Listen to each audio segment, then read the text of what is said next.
Waco Is live. This is episode 1 of Profiles in Leadership. I am your host, yours truly, LeRoy Gillis, and today we are honored to have one of our greatest guests, an up-and-coming star in the Central Texas area, none other than Councilwoman Andrea Belfield. Councilwoman, thank you for being with us today. Thank you for having me. I want to jump right in and let's talk about you and how we see you here today. You're newly elected, I believe is it District 1? Yeah. On the 1. Yeah, I picked that up at the last meeting, on the 1. That's it. And you're newly elected, but tell us a little bit about your family background and who you are. I am a proud daughter of Waco, born and raised here. My mother is former Mayor May Jackson, and my father was an amazing city community leader and church leader, Howard Jackson. Okay. Now, we know that you are married. How long have you been married? 16 years. 16 years old? Yeah. Okay. I had to think about it a minute. I was like, what year? You've been in here for a while. No, I'm lying. It's 18 years. Okay, so we're not going to, I'm sure that Mr. Bearfield will be watching this, and he'll probably be able to use this later, being married myself. I understand that, but tell us about, I know that you are a wife, but you're also a mother. I have 2 sons who are almost 11 and 12. 11 and 12. Boys. Yes. So that tells me that the refrigerator gets hit hard at your house. It's always full. And it's always full, and you're probably always running, trying to get them to various places. Well, I know a little bit about you in that you went to Sam Houston State. You made your way to Houston. You see, she put that Eat 'em Up Cats part in there. But you came back to Waco, and you know, one of the questions that I often ask, you know, what brought you back? So I will admit, after my mom died, I visited to visit my dad, but I did not come back that often.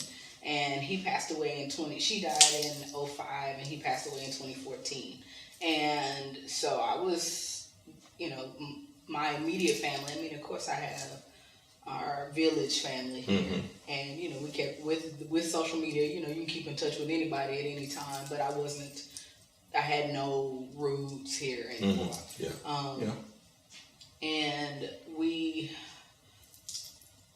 my sister and I paid off my mom's house, and my husband says, why are we paying a mortgage when we don't have to? Smart man. Yes, he is. Smart man. But I thought he was kidding, because his family is all in the Houston area and Bay City and Matagorda County, and I was like, okay. So he kept asking me, and I didn't have an answer anymore. And so, I mean, it was not a bad time to be in Waco. I mean, things were evolved. I mean, I always kept up because I do have family here, and I watch, I've always watched politics here, so I would always keep in contact with what was happening. But I looked around, and I was like, well, he was at that time, he's been in education and was principal certified. Okay, but so he's a principal here currently. Is. Okay. But he was on the track but hadn't gone into administration. So I said, well, this may work out better for him because he'll have a better chance. Houston is Houston, and it's a bit difficult to get around and move up. And I said, well, maybe he'll have an opportunity to advance here. So I was like, okay, cool. I was between visions at the time, so it wasn't like it was anything keeping me in Houston. So y'all made the move back? We did, and I immediately got involved. I started working for what became City Center Waco. It was Business Resource Center as their Main Street manager. Okay. Waco had become a Main Street city in 2014. Okay. So, and downtown development was something I was interested in. There's a lot going on in Waco when you came back. And so I started doing that, which was fantastic. I mean, because I got immediately involved. I mean, but in a matter that it's in all the rooms, the with the chambers of commerce, with the actual working with the city, with the businesses and organizations that are all the cogs in the wheel to make these things happen. So you jump right in. And it's funny that you should say that, because one of the things I was wondering, like, we know about your your mother and your father was an activist here in Waco. What was it like growing up in the home of movers and shakers in the Waco area? You know, I would just love to be like just a fly on the wall at y'all's dinner table. What was that like? In some days it was real regular. But you know, as a kid, you know, I got to meet people and be in rooms and hear conversations that a lot of people don't. I mean, you know, I met Barbara Jordan as a kid, and I met Mickey Whelan as a kid, and I met, you know, presidents as, you know. My favorite story to tell is about Ann Richards. So, you know, Ann Richards was from Waco, and when during Lacey Lakeview, I think. During the campaign, you know, her parents were still were here, and so mom was very active in the campaign, and they would, you know, Miss Ona and would ride with us, we doing things. So the inauguration, we went to Austin, we were, you know, did the parade, did all that business. Wow. As we were leaving, we had to bring Miss Ona home. So we went to the governor's mansion to pick up Miss Ona.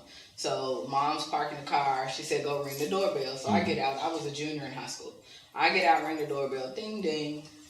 Door opens. It's Ann Richards. And so I'm standing there like this. And she said, what? And I said, you opened the door.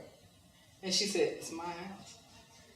So I'm trying to get my head around the fact that you are a high school student interacting with the governor of Texas.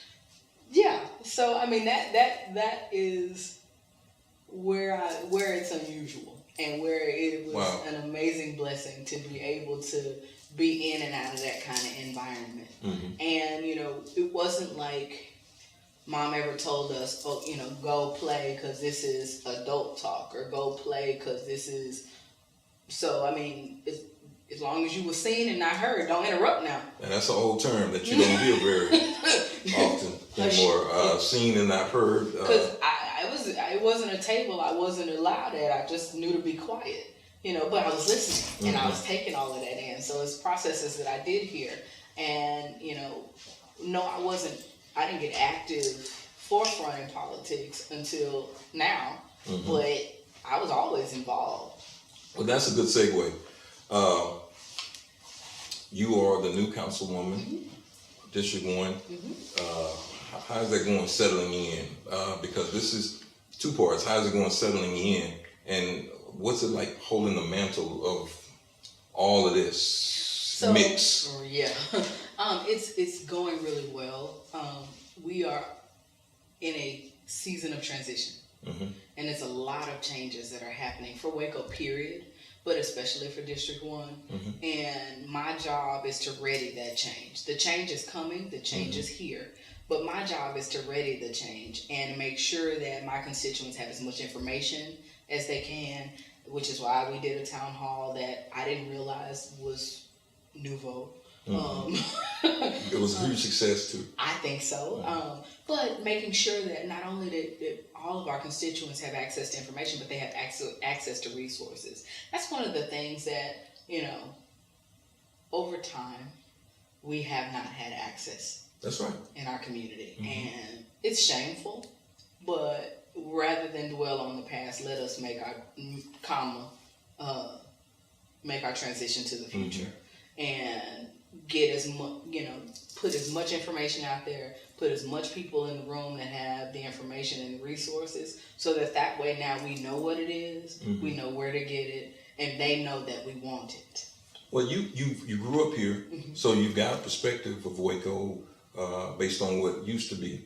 How do you look at it now as far as where we were as opposed to what you see now? I mean, because it's obviously some changes. There's some huge changes.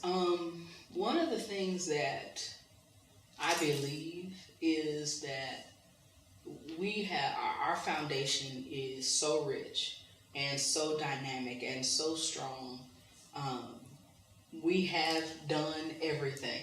You know, East Waco was a thriving business district and a strong anchor of educational excellence with Paul Quinn College. A lot of people don't know that. I mean, you have an anchored foothold in about every industry. I mean, with Dr. Vivian Mays at Baylor, scientists, doctors, musicians, teachers, chemists, engineers, from welders and the folks at General Tire plant. I mean, it was people who were leaders in every possible industry in our community. That's what we're made of.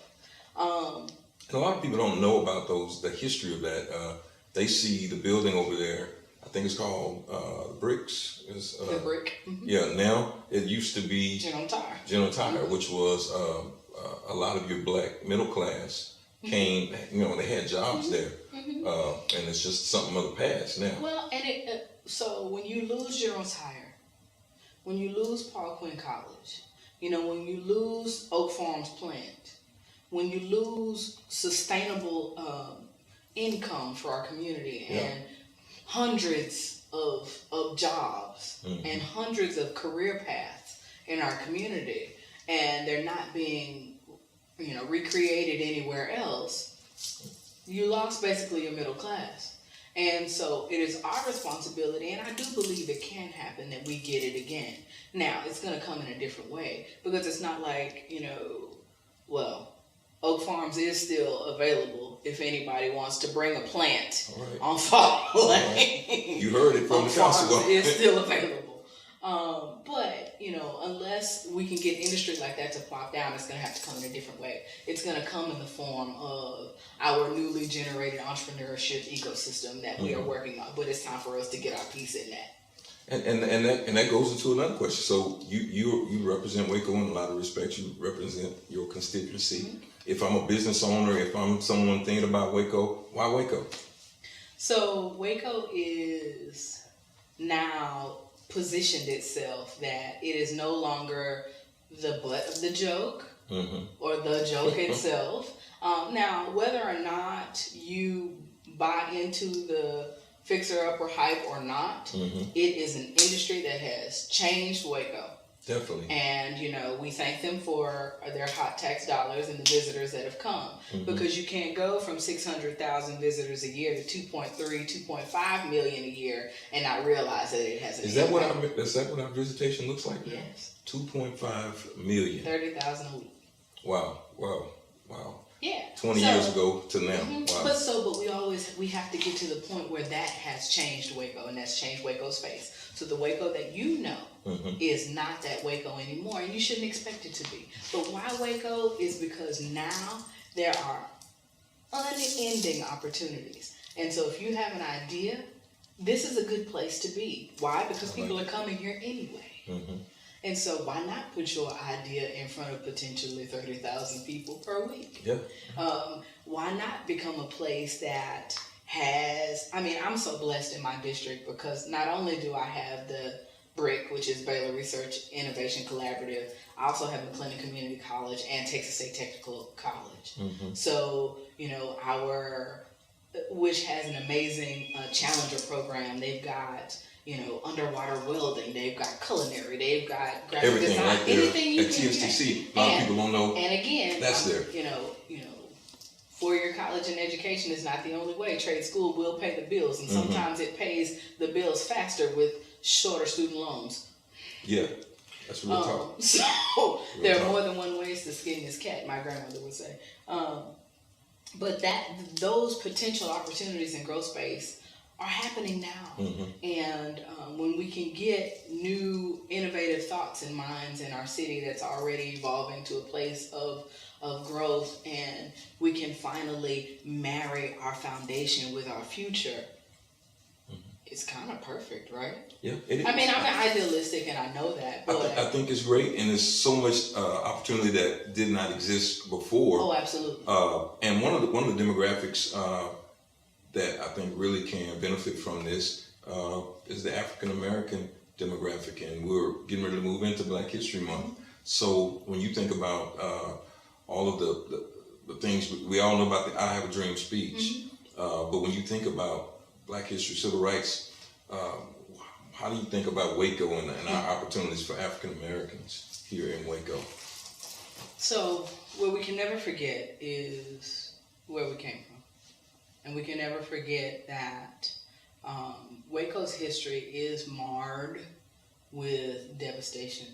And, a lot of reason our NAACP chapter is as strong as it is because it had to be.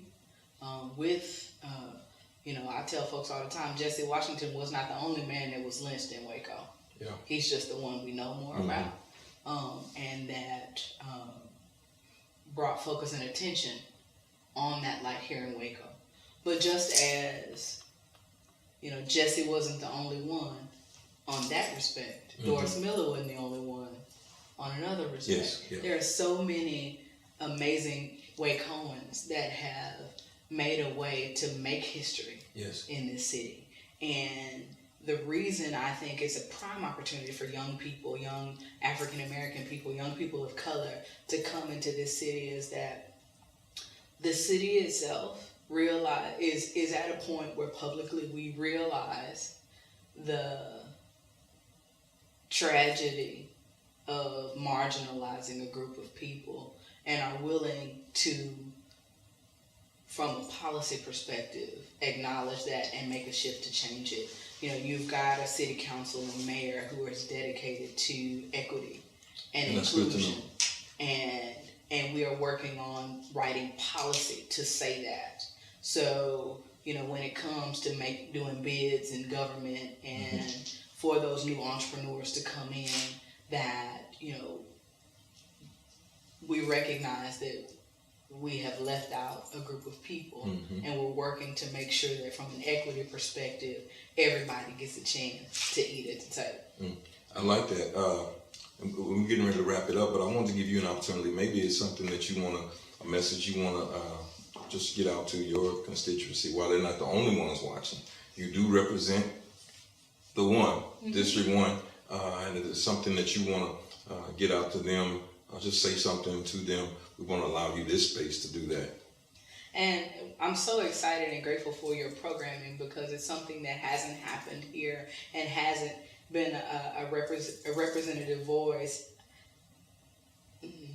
since the days of, oh my gosh, what's his name, Roscoe Harrison that was on KCN, isn't that right? Okay. Yeah, and I've heard this name. And when my mama had Minority Forum, it's an opportunity for